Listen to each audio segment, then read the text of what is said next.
started this book from I had a fire pit tool company called Pit Command that we started during the pandemic because I was doing a lot of fire pits. And me and my buddy Jamie Goen were talking about fire pit tools. So this book initially was going to be just like a log book for the company, Pit Command. And you know, if you look at the first couple pages, it very much is me figuring out what Pit Command was going to look like in terms of fonts, logos. So I was kind of, doing the design and like working out different logos and stuff. And once all that got figured out, I had the rest of the book kind of with me, and I just carried it around with me everywhere. So I just kept drawing in it, And now this thing is honestly taking on a life of its own, where I don't even go to the deli without this thing now.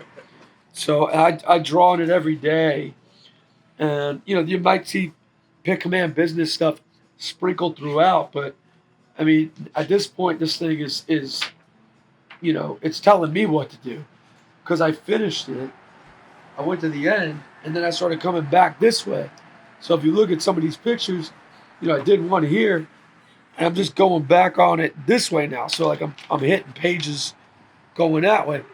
And it ended up because I had a picture on the other page. I had to figure out how to make art here without it bleeding through. So a lot of it's like sister art. Mm-hmm. So, what bled through informed what I was going to do on this page. So a lot of this shit is just bleeding. And now it's all done, but like, so I look here, I'm like, I got a black border, so I can make a black border here and not worry about it. And I figured out different materials I could use, like what goes through the pages and what doesn't. So certain markers go through the page. If I rub ink on the page, it doesn't go through. If I use watercolor, it doesn't go through. But certain black markers go through, certain black markers don't. So this was all rubbed blue, Payne's gray actually. And then I go in with the colored pencil and, whatever, white markers. So you'll see, this is a double page, really. So it just bled through and it informed what I was going to do. So a lot of this isn't me really, it's me adapting to the book.